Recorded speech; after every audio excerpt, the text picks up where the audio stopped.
We have set aside the month of October to honor our pastors and their families, as well as those in ministry in our fellowship for their hard work, sacrificial dedication, and multiple blessings these special people have provided. Today and next Sabbath, note cards and envelopes will be provided on the foyer table. Please take time to write a special appreciation, affirmation, or prayer for someone serving in a Red Willow ministry. For those who prefer an electronic message, you can post your appreciations to the Red Willow Connection Facebook page. You are invited to participate in one of Red Willow's most rewarding community outreach experiences. Mark your calendars for Sunday, December 18 from 1 to 6 p.m. and plan to come with family and friends wearing your Santa hats to prepare baskets of blessings for needy families. Last year, we assisted 95 families from 6 area schools, our church community, and the communities of St. Albert and Edmonton. We would like to increase that to 125 this year. In order to reach this goal, we need to raise $36,000. A big thank you to those who have donated to this outreach all year. Donations can be placed in tithe envelopes and marked Christmas hampers. Please submit names of any individuals or families that could benefit from this ministry to Pastor Dan or Marion no later than December 4.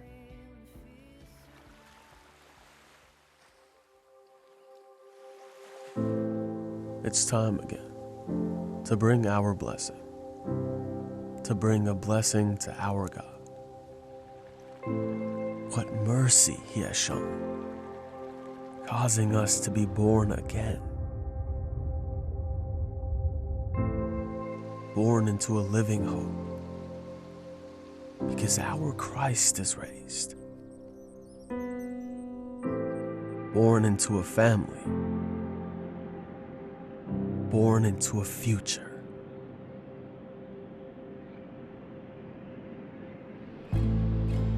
Treasure endless and unfading, held in heaven's hands, hands that guard our hearts, hearts that trust in God, convinced that He will save us, confident He will show Himself. We stand now rejoicing, even in the trial. Our fire-tested faith grows hot, bringing glory to our God. We have never seen Him, and still we love Him. We don't see Him now, and still we rejoice. Joy without words, joy full of glory. We are being saved, have been saved, will be saved. We bring a blessing now to the Father of our Savior, our one and living hope.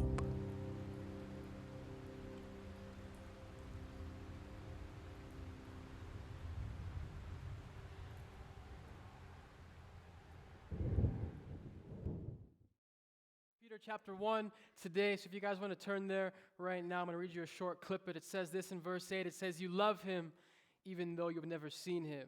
Though you do not see Him now, you trust Him and you rejoice with a glorious, inexpressible joy. The reward for trusting Him will be the salvation of your souls." Well, I just want to welcome you guys all to church today. Is anyone happy to be here this morning? A few of you guys, amen, amen. So we are on part 5 of our series, Creation Health. Who has been with us so far in this series? A few people. All right, don't get too excited. So for those of you guys who were with us last week, we looked at the gift of activity. Activity, if you guys remember that last week. So how many of you guys went to the gym this week? All right, we got a lot of praying to do this week. So this week we are in part 5. That is T, and we are talking about trust. In case you guys have not realized by now, creation is an acronym, and each letter is a topic. Minds are blown. So that's we're in part 5, and that is trust. So If I were to ask you guys today in this room, if you guys have people in your life that you would trust or things in your life that you trust, how many of you guys would say yes? A few of us. I think we all trust things. The simple definition for trust is just a belief that someone or something is good or reliable. And so in order for us to believe that something is good or reliable, generally that means that they have proven themselves in the past. You guys have heard the old saying, trust is not given, it's earned. Have you guys ever heard that saying before? And so a lot of things in life we trust more than just people. I'm sure a lot of us trusted that our cars would get us to church this morning. Do you guys believe that? A lot of us trusted that there would be church this morning when we got here. Yes, and for some of you younger people, you trusted your parents would wake you up and bring you here this morning. For the younger people who aren't here today, they put their trust in the wrong places. So in life, we all trust things. I think trust is all around us, and trust is a big thing. In the Christian world, we have a different word for trust. It's very similar, but the Christian word for trust is sort of faith. Have you guys all heard the word faith before? Now, faith is very similar to trust, but it differs just a little bit in terms of the actual definition of faith that I looked up.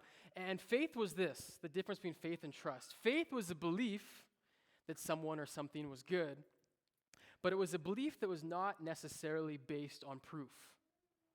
So that's the difference between faith and trust. So some of us trusted that our cars would get here because our cars were reliable. Other of us, man, we just came here by faith, hoping our cars would start this morning. That's just the difference between faith and trust. Trust is something that has proven itself, and faith is something that there's more of a belief that is not necessarily based with facts. And so in life, I believe it's a lot easier for us to trust things than it is for us to have faith in things, because trust has proof. I don't know if any of you guys have seen the social media stuff that we put up for Altitude. Altitude is a thing that happens here every once in a while. I've mentioned it a few times. But all the social media stuff we do, if you guys have seen it, there's some cool stuff up there. Brendan, he's been working on the social media stuff, and he's done a really good job. You guys should check it out. And the one thing that I've realized, the quickest way to get Brendan to do something for social media is when I tell him that I'm going to do something for social media. That's the quickest way to get him to do something. Because when I say, you know what, I'll post something, Brendan, then he's like, no, you work on your sermon. You focus on the word. And not because he cares about me. It's because he has no faith in me. Because, and I'll give him this social media stuff, all that cool stuff. It's not my strongest suit, but I do it sometimes. And so the quickest way to get him to do something is when I tell him that I'm going to do it. Because he doesn't necessarily have faith that I can do it. But that's normal, because in life, faith is something that is hard for us to have, because faith does not always have proof. And so for Christianity, the big thing that separates Christianity from, I guess, everything else in the world is our whole belief system. Everything that we do is based around faith. I don't know if you guys knew this, but what we believe in, the reason we're here is because we believe that Jesus has died and resurrected for us. That is why we meet together, because of that. And although none of us have actually seen that, we still have this faith that it happened. And so that is what Christianity is built upon, is faith. And so as we're in Creation Health, what I want to do today is I want to show you guys just some research that has been going on, just to show that there's a connection between faith and health. There's actually a strong correlation.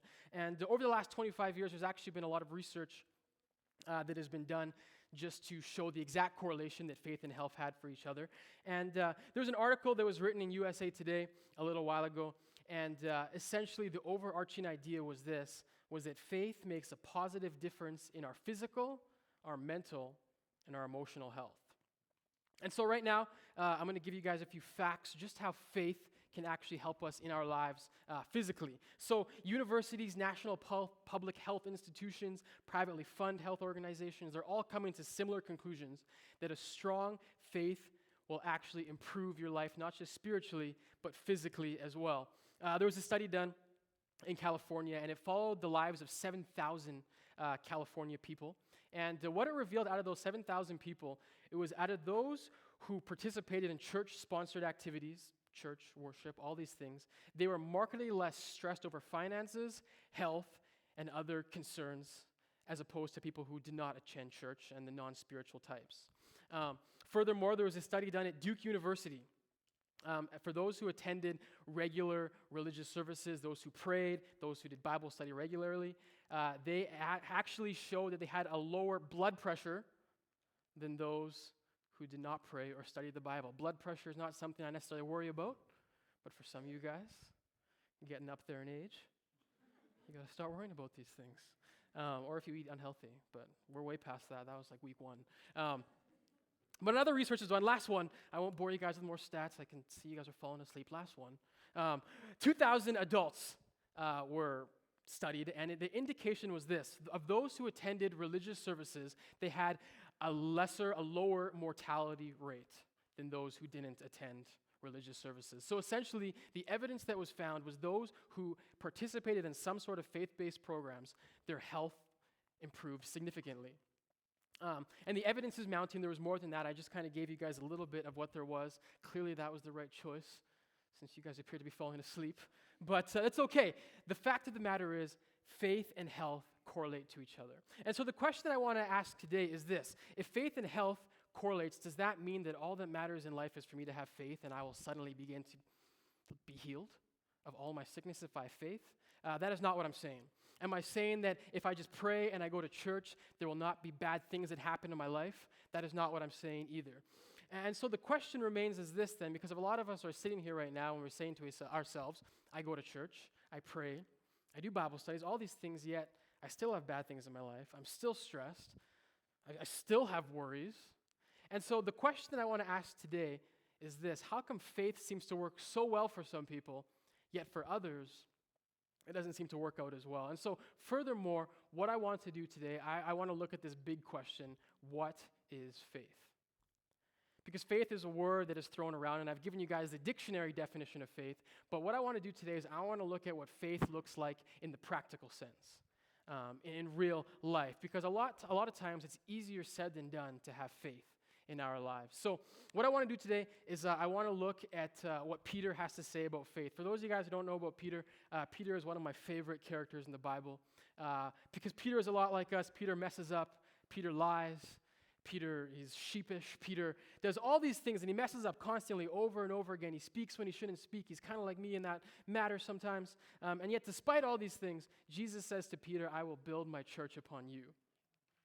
And so whenever I see Peter, I'm always like, man, this is someone I look up to. And so Peter, in our passage today, he has a little blurb about faith, and he says something about faith. So what I want to look at today is I want to examine what Peter looks at faith, and I want to show us practical examples of how faith can help us in our lives. So if you guys have your Bibles again, we're in 1 Peter chapter 1.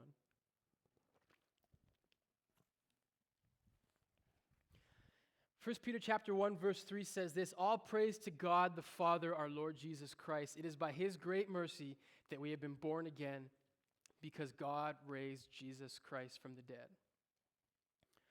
So it's kind of a simple verse, straight up, but Peter just gets right down to the word, and he says that what we are living for is faith, and we are living because of God the Father who raised our Lord Jesus Christ from the dead. And so what he's saying is this, and this is a simple idea. Faith is simply just believing in Jesus Christ, his death, and his resurrection. It's very simple. That's my simple definition of faith. What is faith? Faith is believing in Jesus and all he's done. And now, the thing where it gets tricky is a lot of times we have boiled down to faith being all about miracles. Faith is us believing that God can heal us of things. Faith is us believing that God will get us this next job, will get us this, will get us that. And I began to ask myself, where does this idea of faith being God doing this stuff for us, where does that come from? And I think a lot of it, where it comes from, is actually Jesus' miracles himself, that he performs in the Bible. Because a lot of times we read the miracles in the Bible and we're like, man, if I just had the faith of those people, then God could perform the same miracles in my life. And so as I was kind of studying this week, I started to examine a whole bunch of the miracles that Jesus performed. And it was remarkable, the trend that I kept finding over and over again in the stories. Jesus was always astonished at their faith, the faith that people had. And for the longest time, I thought he was astonished because they believed of what he could do for them. Jesus was astounded because they believed that he could heal them. But the more and more I read these stories, the more and more I realized that Jesus was not so much astounded about the fact that they believed that he could heal them. He was often more astounded simply by the fact that they believed who he was. They believed that he was Jesus, the Messiah. And so what I'm saying is this, friends, faith is not necessarily based on what God can do for us. It is based on our understanding of who God is. And this is a huge thing because a lot of us, we get it twisted and we think our faith is small if we don't believe that God can do amazing things in our lives. But what I'm trying to say today is faith is simply just believing in God, believing in Jesus Christ, his death and his resurrection. Hebrews 11, one of the most famous verses on faith, says this. It says, faith is the confidence in what we hope for and assurance about what we do not see. So what this is saying is we have faith and we have confidence in the hope that he's coming back again. And we have assurance even though we've never seen him. That is what faith is. Faith is believing in someone that we have never seen. And so I know I'm setting the stage here. It's taking a little while to get into it. But what I want us to understand as we get in, I want us to understand what faith is. And I've boiled it down as simple as I can, that faith is simply believing in Jesus' death and his resurrection. And so now that we understand what faith is, I want to show us how faith can affect us in our lives. So back to 1 Peter, it says this, because God raised Jesus Christ from the dead, now we live with great expectation, and we have a priceless inheritance, an inheritance that is kept in heaven for you, pure and undefiled beyond the reach of change and decay. So friends, here's my first point. The first thing that faith helps us do is faith helps us live with expectation. What Paul is saying is that because Jesus has died and raised from the dead, now we live life with expectation. Now we live life in the hopes and in the knowings that there is something else there for us. I don't know if any of you guys have ever lived life with great expectation before. A lot of times it's during Christmas that we live life with expectation. Oh, it's the Christmas spirit. What a time. And when you're living life in the Christmas spirit, nothing seems to shake you. Oh, it snowed 4 feet. It's okay. Christmas. Oh, this bum wants $20. Here's 30. It's the Christmas season. And what happens, hobo, I don't know, is bum a bad word? Homeless person. Too late. Can't take it back now. But what happens when you live with great expectation is that everything around you sort of seems to get better. This past summer, I was living in great expectation because I was about to get married.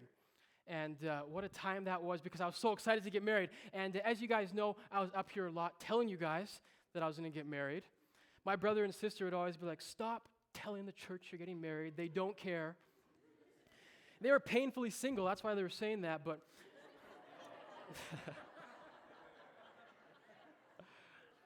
I forgive them anyways.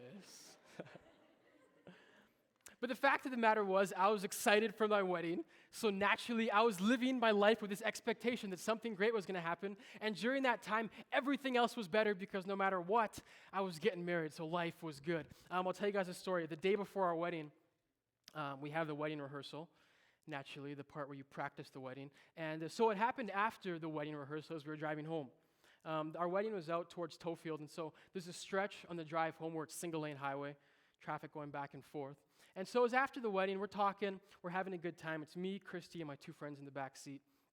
And we're talking away, and there's this semi in front of us. He's going really slow, but still we're talking. And then all of a sudden I notice, hey, there's a passing lane beside me. I didn't notice it at first because we were talking away. But then there's a passing lane, so I'm like, okay, let's pass this semi so we can get home. He's going really slow. And so I get into the passing lane. I start going. And this is a very, very long semi. This is like one of the longest trucks I've ever seen in my life. And so we're beside this truck, and all of a sudden, I kind of see up in front, and I'm like, oh no, the lane is ending. Because the truck was so long, he was blocking the little yellow sign that tells me the lane is ending. So all of a sudden, the lane is ending. And so I'm like, okay, well, it's time to put the Mazda 3 to the test. And so I begin to gun it because I got to get in front of him. And so as I start to gun it to get in front of him, you wouldn't believe what this son of a gun does. This semi driver, he starts gunning his semi as well. And I'm like, what are you doing? And so naturally, we get to this point where we're both gunning it, both trying to win the race, and the passing lane ends. And the passing lane ends, and now I'm literally right beside the truck, about this much on this side, and the rest of me is on oncoming traffic. And there's a truck coming right towards us. And I'm like, oh gosh, we're dead. And this pickup truck comes before us, and he's literally coming to us, and he swerves off to the edge, onto the shoulder. Another car comes, and it swerves off onto the shoulder. And this whole time, I'm quite calm, though, somehow. Just kind of like, okay, this is happening. And I slam on the brakes. Eventually, we pull behind this truck, alive, barely.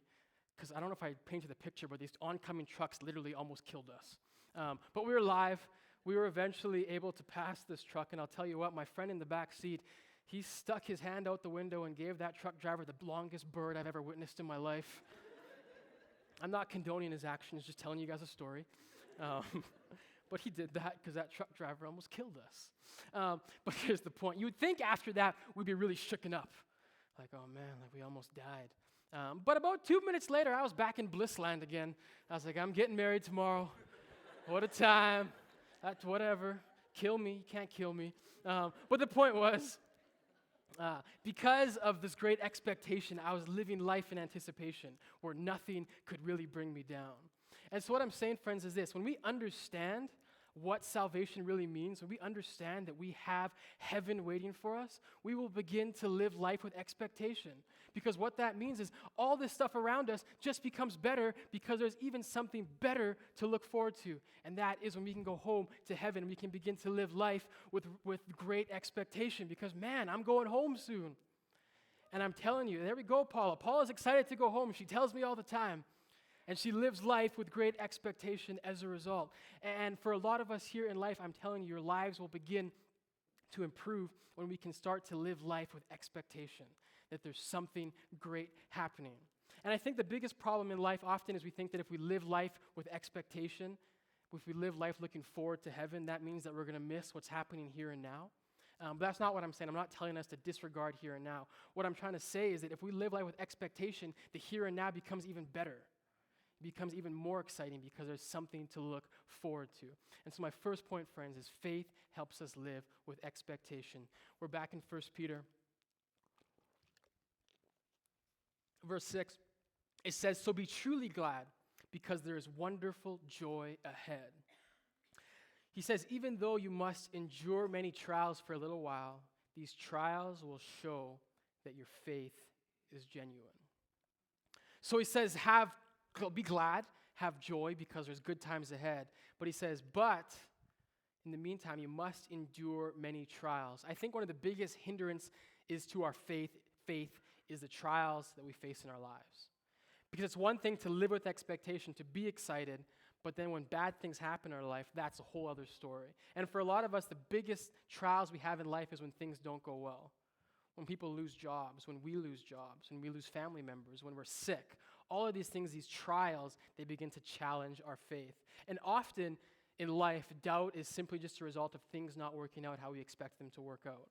And for a lot of us, we want to live life with expectations, but at the same time, there's so many bad things that seem to be happening around us, it almost seems impossible for us to do these things. And for my life as well, I've seen like when bad things happen, when people lose jobs, when things around me happen, it really can test my faith. Because I begin to ask God, like, man, God, why are you allowing these things to happen? Why would you allow these things to happen? But here's the point I want to make today, friends, about faith. Faith isn't about God taking the bad things out of our lives. Faith isn't about God healing all of our disease. Faith isn't about God answering every single one of our prayers specifically how we see fit. Faith is simply a belief and an understanding that everything will work out not how we want it to, but how God sees fit. And that's a hard thing for us. It's a hard thing because we want faith to be things working out how we see fit. But what I'm saying is faith is everything working out how God sees fit. And so what I'm trying to say today is that faith does not take away our trials. Faith does not take away our storms. Faith simply helps us to endure the storms because God is with us during all these storms. So my second point is this: faith helps us weather the storms. I already read you guys this quote, but faith isn't believing that everything will work out how you want it to. It's trusting everything will work out how God sees fit. And this is the hardest thing about faith. This is the hardest thing. It's not trusting ourselves, it's trusting God. I read a story this last week. It was about a guy named Dietrich Bonhoeffer. I'm not sure if any of you guys have heard about him. He's a famous German theologian. He's a pastor, and he was an anti-Nazi person. Nazi person. He was against the Nazis, and he was around during World War II. And Dietrich Bonhoeffer, apart from being a theologian, he wrote a famous book called The Cost of Discipleship. I don't know if any of you guys have ever read it. And Bonhoeffer was really against the Nazis. He was against Hitler. He was against the genocide of the Jews, the persecution of the Jews. And he also ran an underground seminary when he was shut down from what he was supposed to do. And I believe this picture is him with some of his students in that seminary, if I remember correctly.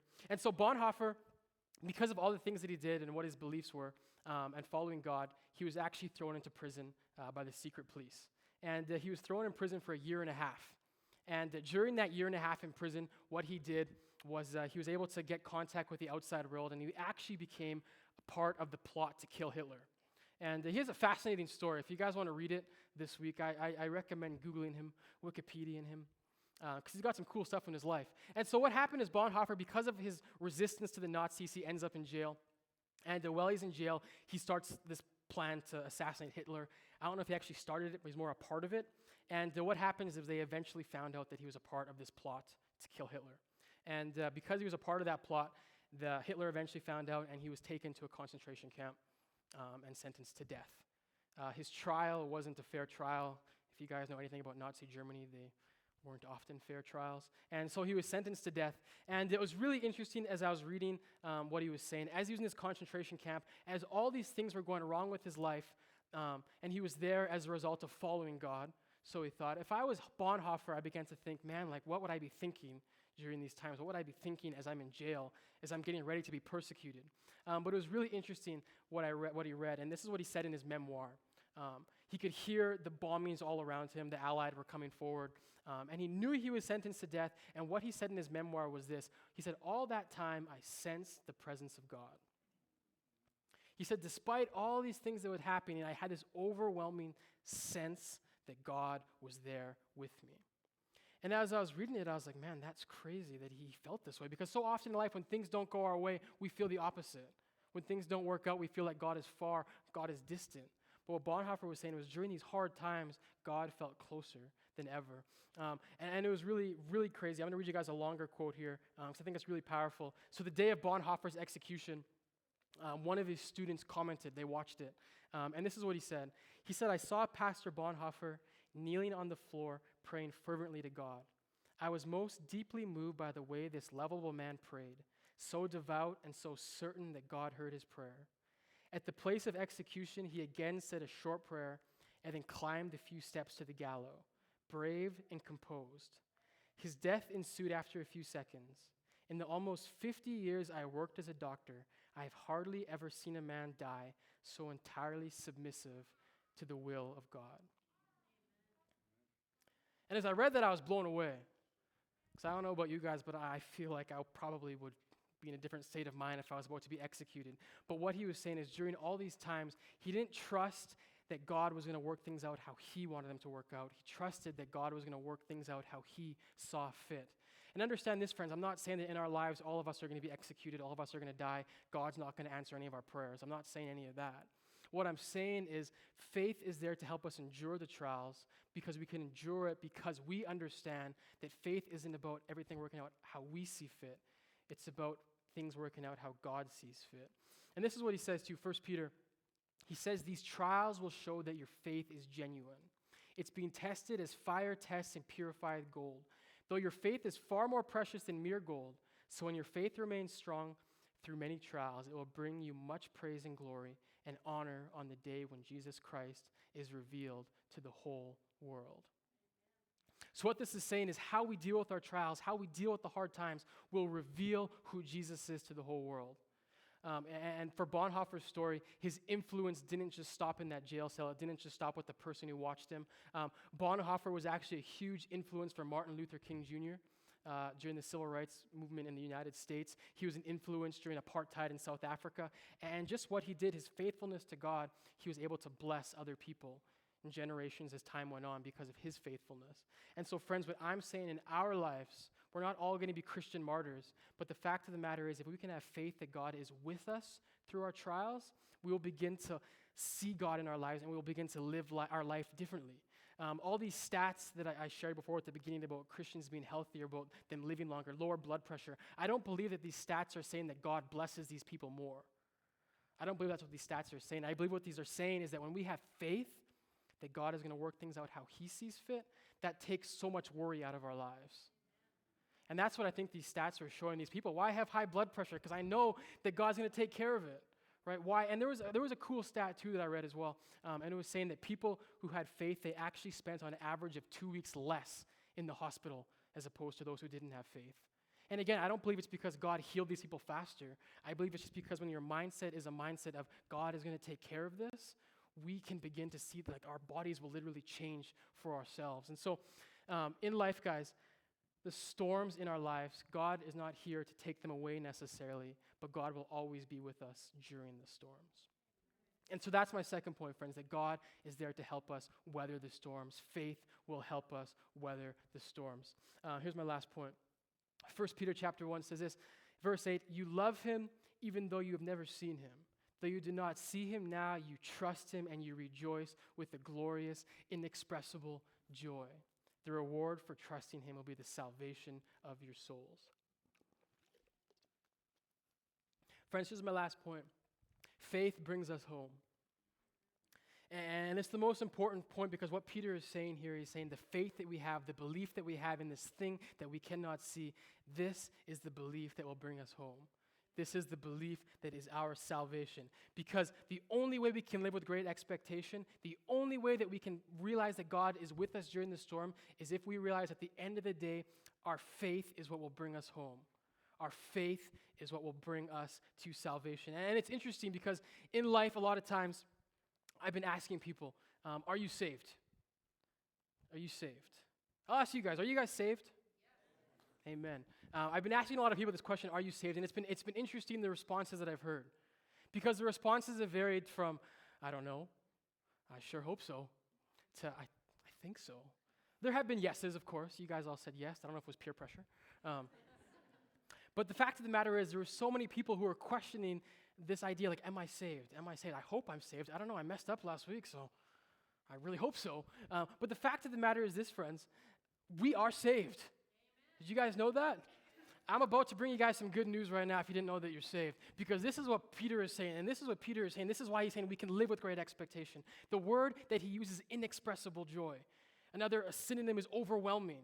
There's an overwhelming sense of joy. And the reason that there's this overwhelming feeling, this inexpressible emotion, is because Peter is saying that you are saved. You are saved. We are saved because of our faith. And that's the amazing thing. Faith is what saves us. It's not about what we do. It's not about what we've done. It's about the faith that we have, the faith in Jesus Christ. And so many times in life, guys, we get it twisted, and we want to live life with great expectation. We want to have these things, but if we don't know that we're saved, how can we live life with great expectation? What are we looking forward to if we don't know if we're saved? What are we looking forward to if we're every single time we mess up, we're like, man, I hope I'm saved. This is what Peter's saying, and this is the good news. This is the gospel, is that because of faith, you are saved. Because you believe in Jesus Christ, his death, and his resurrection, you are saved. And friends, this is the most important aspect of faith, because if we can understand that we are saved because of God's love, if we can understand that, we will begin to live as saved people. Because there's a big difference between living as a life of a Christian and living the life of someone who believes they are saved. Because when we understand that we are saved and we understand that God has bought our pardon, we understand that God has given us this free gift, we will live life as free people. We're not worried about trying to follow rules, trying to follow regulations, trying to do this, trying to do that. We'll begin to live life as saved people. And I promise you that we will have this inexpressible joy, this overwhelming feeling. I don't know if you guys ever felt overwhelmed before, but I feel overwhelmed when I get something I don't deserve. And that's what God's grace is. That's what salvation is. It's us getting a gift that we do not deserve. And that's how we have an inexpressible joy, because faith is what will bring us home. So friends, I want us to live with great expectation. I want us to understand that God is with us during our storms. But most importantly, and for the foremost, I want us to understand that faith is what will bring us home. This belief in Jesus is what will bring us our salvation. And this is the good news. And this, to me, is the most important aspect of creation health. All of them are great. All of them are fantastic. But if we don't understand that we are saved, we don't understand the good news, we're missing the whole point of these things. The things that we do, the health aspects, the health choices that we take, we do these things because we're saved. Because we want to live life with expectation. We want to live the best life we can live because God has already saved us. And so, friends, if you guys believe that you're saved, anyone believe they're saved? I invite you guys to stand right now and let's just sing to the God who saved us.